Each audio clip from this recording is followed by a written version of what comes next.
Hello everyone! Zach Nighthawk flying into your space once again with another episode of Star Fox Adventures. In the last episode, we retrieved and returned the fourth Krazoa spirit to the Krazoa Palace, and we unlocked the final gateway to the last land in the sky, Dragon Rock. The gatekeeper of Dragon Rock just so happened to be that muted Thorntail that I don't know if we inspired him to talk and open the gateway, but what's done is done, and now we can go to Dragon Rock. I don't know why I did that, but we have more than enough fuel cells to get there, so let's go.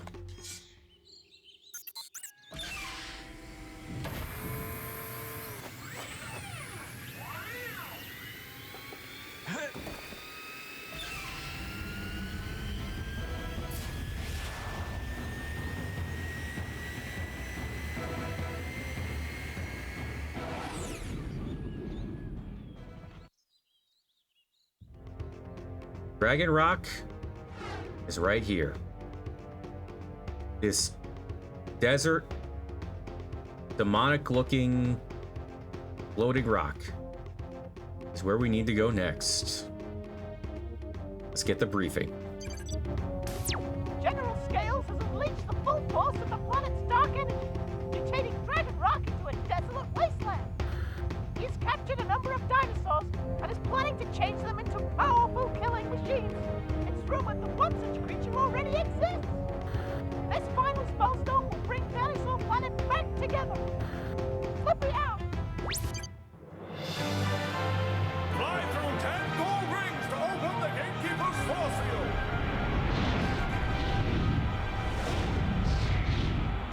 He says it loud and clear so that you know you have to collect every single gold ring here in order to deactivate the force field at Dragon Rock. This, some people might not get through here on the first try.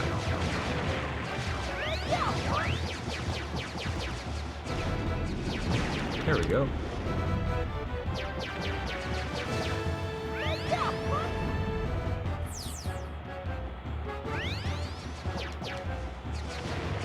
There we go.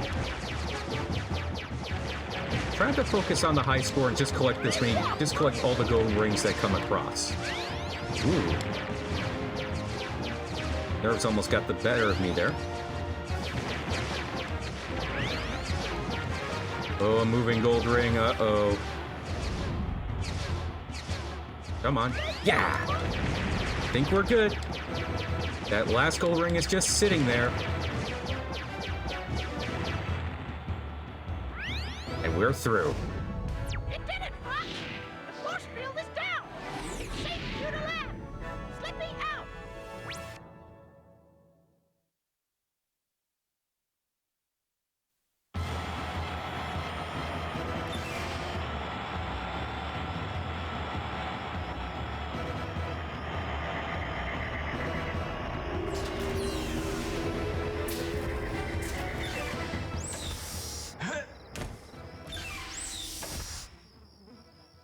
Look at this!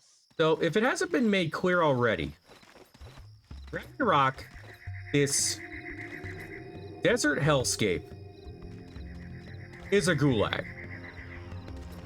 Uh-oh. Got those sentinels firing on us. Yep. These sentinels are not like the one from Krazoa Palace. They fire repeated BBs at you, and they are shockingly accurate. You know, I might as well be tricky first before we proceed. So, a little bit of a layout of the land here. Those enemies. Oh. Well, I was going to talk about those plants, but something else has caught our immediate attention. Fire crawlers. We saw one of them back in Moon Mountain Pass, and I told you that that you'd see a number of them somewhere else in the future. Dragon Rock is that somewhere else, and they are everywhere. Wait for me! And you could probably bet that they are some of the mutants that General Scales has created, at least the well, at least the mutants and mutants that Slippy was alluding to in his briefing. Little fun story about the fire crawlers. I was gonna bring that up at an appropriate time, and this is a more appropriate time. And I will say, before I go into anything, Dragon Rock is a treasure trove of information, of trivia, relating to the original N64's dinosaur plant, because there is quite a lot of it here. First of which, well, I mentioned the, uh-oh, gotta get out of the range, gotta get out of that, Sentinel's range first. Those fire crawlers were supposed to, in the original dinosaur plant, was supposed to be one fire crawler. Well, they actually weren't supposed to be fire crawlers. The base model for these was supposed to be one mutated dinosaur, a mutated thorntail, that just so happened to be the gatekeeper of this place.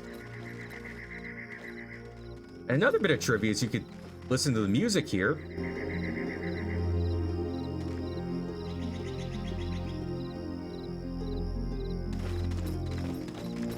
This was supposed to be the original music for the walled city,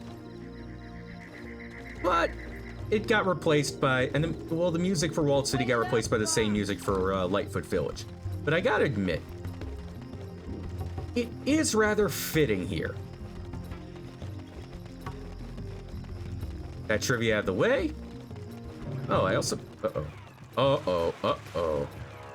Also want to introduce you to a new enemy. Spore pods. They only awake at night.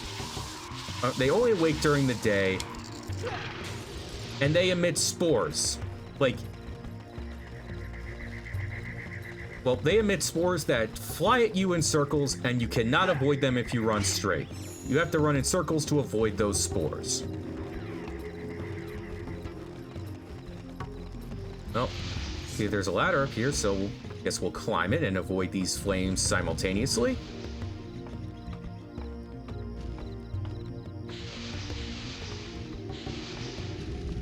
And I should mention, we haven't even got to the gold of the regarding the mother lode of trivia about Dragon Rock.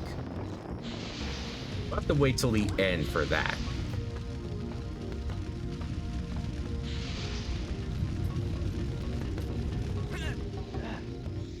So, I guess we have to collect that fuel barrel at the end, transport it to a location where we need to blow up something. My God. I just gotta wait for this to go on and off. Same thing here, yep.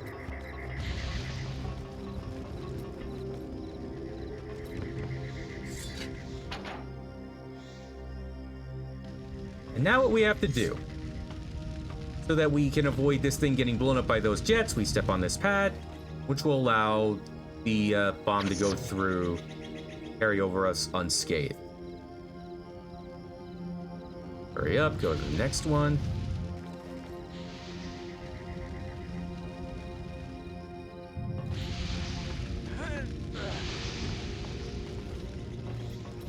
Like this. Blow up that barricade.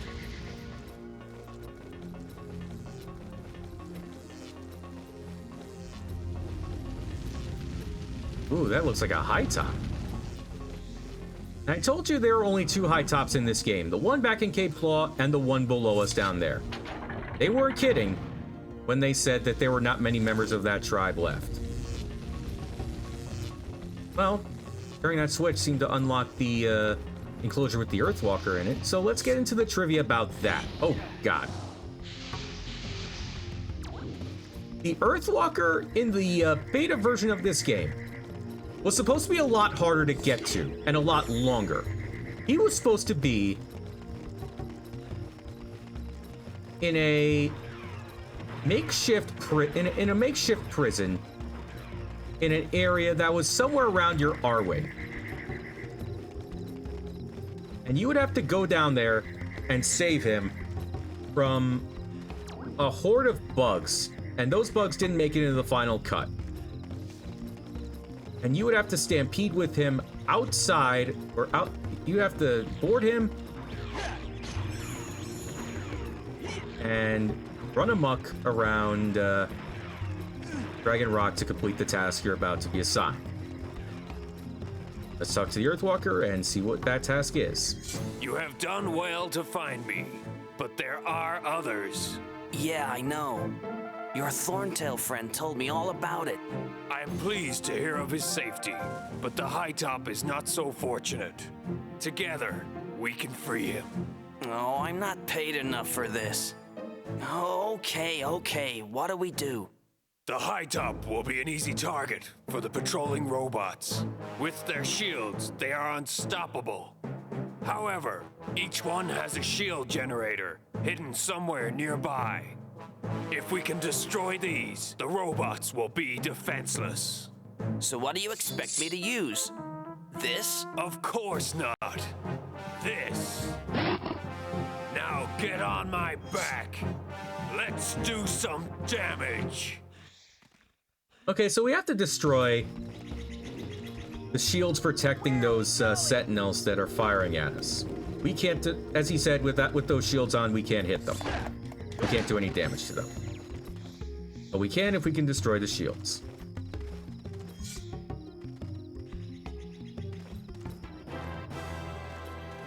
Oh yeah, time to go. Husk attack. Well, guess it isn't as developed as we, like I said, this game wasn't developed as well as I would have, as people would have liked, because, well, oh, there you go. We destroyed one of them, and I didn't get a good look at what the shield generators look like, so you know which ones to, what a shield generator looks like, so you can destroy it. I'll take you around somewhere around. Oh, that's what happens when we destroy one of them. Their shields go down. Oh, there's a shield generator right there. It's a shining green crack in the wall. Shining green electric crack in the wall. Also, just want to point out that fire crawlers are actually bigger than the Earthwalker that you're riding on. And we also have to make sure this Earthwalker doesn't die on us. Ooh. Uh-oh. Oh, boy. And there's another one. That's 3. Oh, wait. I think we already got the third one. This is the last one. Uh-oh. Wow. I can't believe we made it through without getting hit.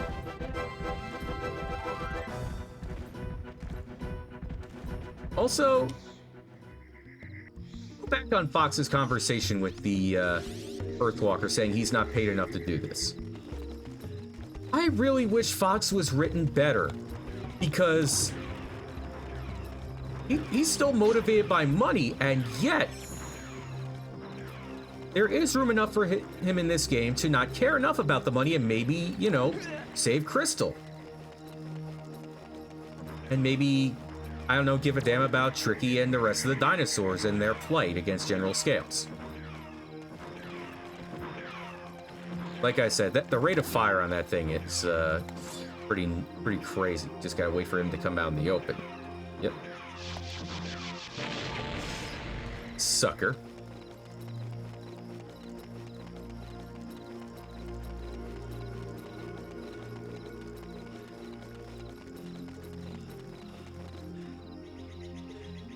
We're not in his range yet. Uh-oh. Get him, or... Hey, that's 2? Bad guy. I know, Tricky, there's a lot of them around here.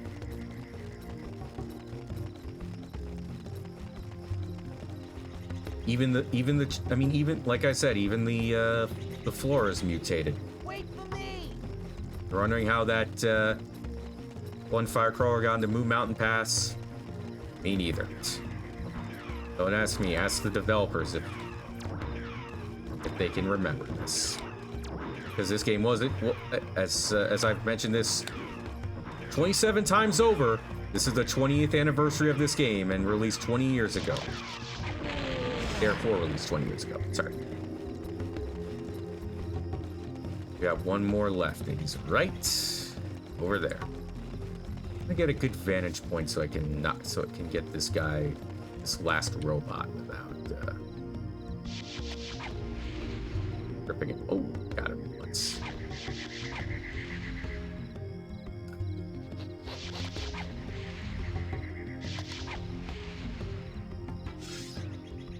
Yeah, trajectory ain't doing it. Gotta get closer, even if it means putting myself at risk. Oh, God. Oh, I just gotta get out of another enemy's range. That would be that one fire crawler, and...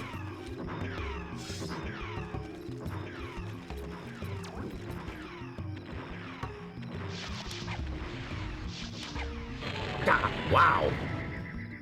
I can't believe that last one counted. But, since we destroyed all the sentinels...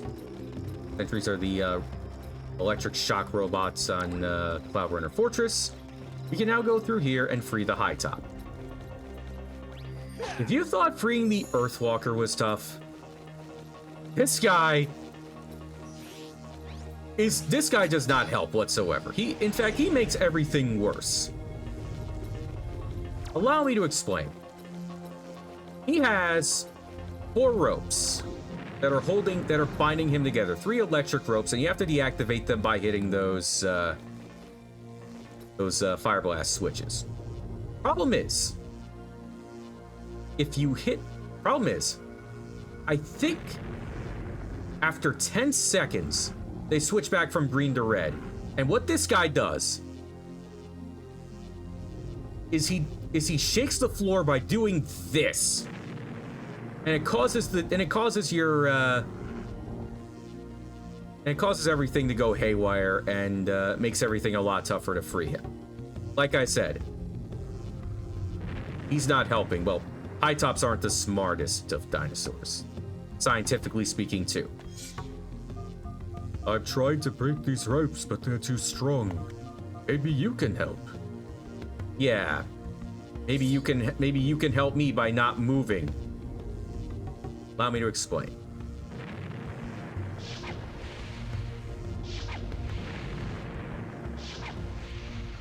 Dang it.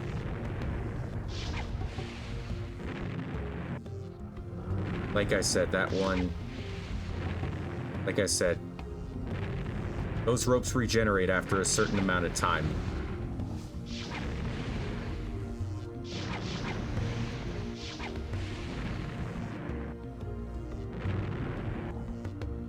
Ah, damn it.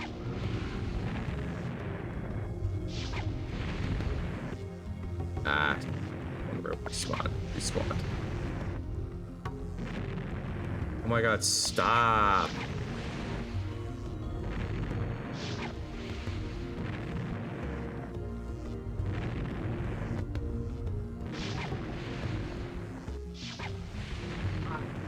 Dang it, come on. Oh no. Thank God.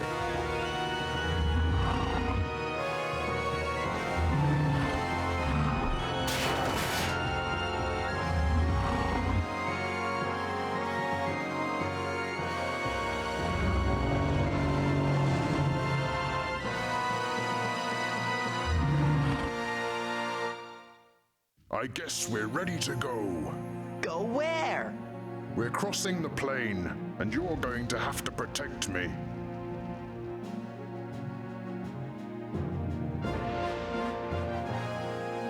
Are you ready? Let's go!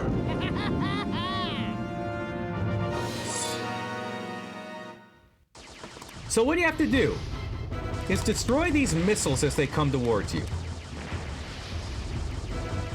And to add on to why this high top, or this one high top in general, is not the smartest of dinosaurs, as you can see, he's taking the long way. If we could have just gone to the left, we would have probably been there. We'd probably be there within about a minute or so. But no! We have to destroy all these missiles. I remember early on, When I was young, this was hell on earth for me. And while my staff meter does show empty, you can still fire on them regardless. The game is literally breaking its own rules at this point.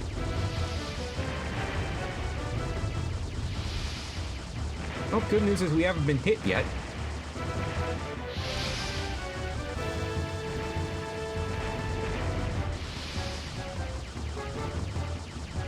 Kind of cool that it's going to the tune of the Arwing theme going through space.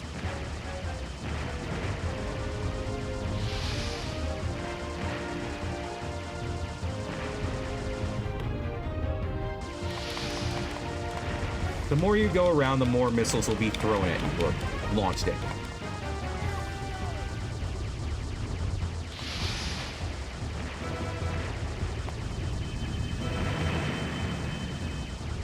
Wow. Can't believe I avoided getting hit there. Uh-oh. Not helping.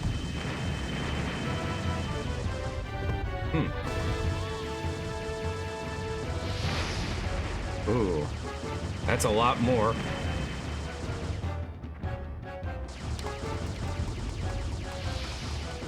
Well, this one has an increased rate of fire. For this batch.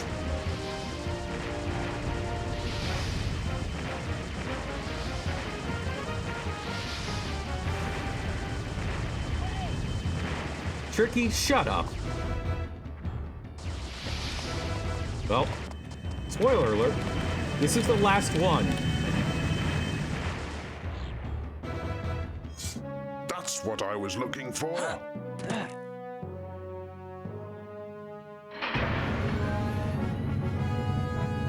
It's up to you guys now.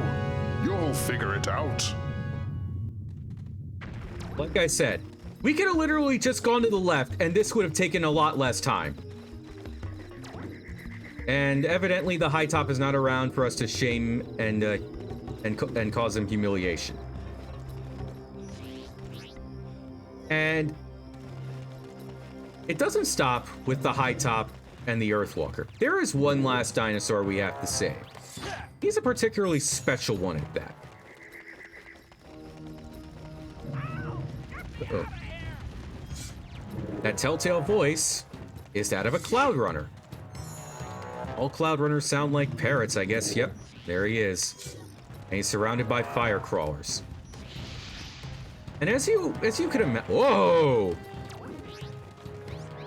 As you can imagine, each dinosaur you rescue gets a lot harder than the last. Rescuing the Earthwalker was a walk in the park. The top was a pain in the neck. This is a colonoscopy to save the Cloud Runner. I'll tell you what that means.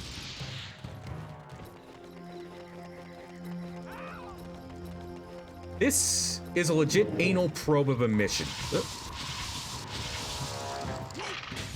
It's prudent you kill all those, because a life force door is unlocked. Now, what do you have to do?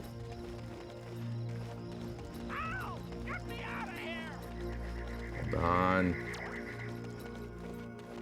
I think there's some switch somewhere. Yeah. So what do you have to do? You stand on this switch and allow that bot to pick up this bomb. Further along this bot goes, you have to save it. You have to save this bomb from getting blown up by these jets. So you have to turn them off by turning off those jets. Uh-oh. There's something near. Get me out of here. Wait for me. Now, what do you have to do now?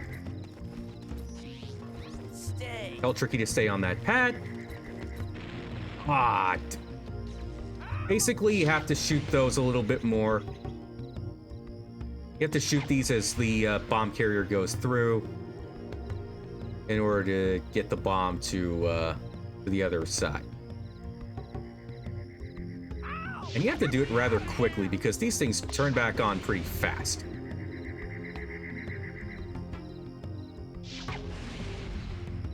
Uh-oh, uh-oh, uh-oh. No! What? Tricky. And also, Tricky, shut up. You're not helping. Well, you are, but you're not helping by telling me cool whenever my bomb gets destroyed.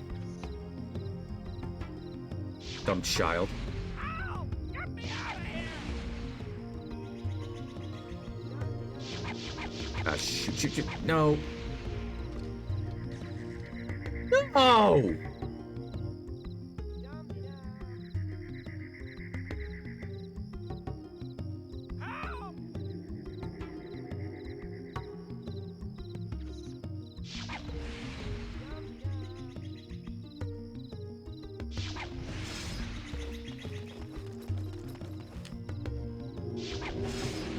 Thank God. Okay. We got to the other side. We have to climb the ladder to get to the bomb and carry it from there. Where do we have to carry it next? Well, through those flaming vents. Okay. Tricky! You! Dinosaur, you... Okay, I think the bomb was placed. Yeah, it's right there. Get me out of here! When I said you're not helping, I didn't mean that as a self-fulfilling prophecy. Just saying. So, you have to throw this across and wait for this jet. Stop fire. Then, throw it to the other side. And then go to the next vent. Each vent is tougher to get through than the last. The last of which is a pain in the neck. Because you have to time it perfectly to get it through. It's the last hurdle for the bomb to go through, and oh my God. Like I said, anticipation is key here.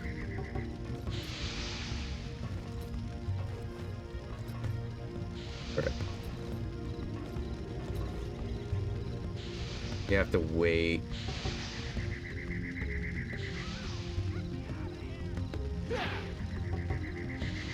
Yes! Oh, man! Thank God! Then, all that's left is to throw that bomb at that barricade. Would have preferred not to be the blast radius, but anyway. We're now on to the easy part. Or, yeah, the last part's the easy part, go figure. And that's put the Cloud Runner. You have to move the Cloud Runner's cage, rope holding his cage, and that circle right down the middle, right where that flame vent is. You have to make sure that flame vent is lit on fire at the time that rope comes through its crosshairs, whatever. But I've never seen anyone do this before, at least not in any other Let's Plays in this game.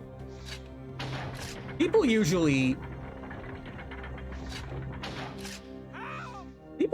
just let the just time Tricky's flame command whenever they feel the cage rope gets close. But if you time it right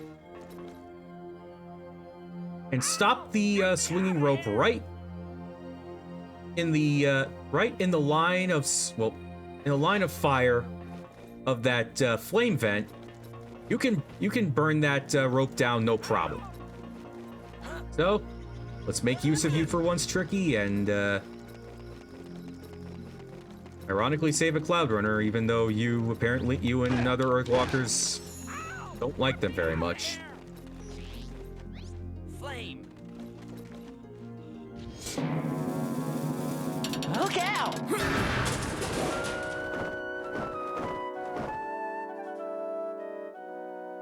Are you okay? I'm fine. Thanks for helping me out.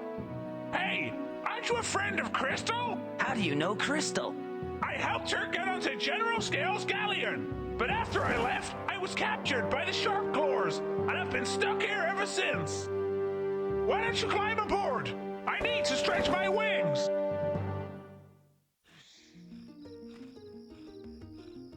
So this is the Cloud Runner that got Crystal to the Krazoa Palace in the first place. At the very beginning of this game. He went from KO Krazoa Palace all the way to, hey, aren't you a friend of Crystal? Well, as the strategy guy said, small world. And I think this is a good point to leave off for the next episode.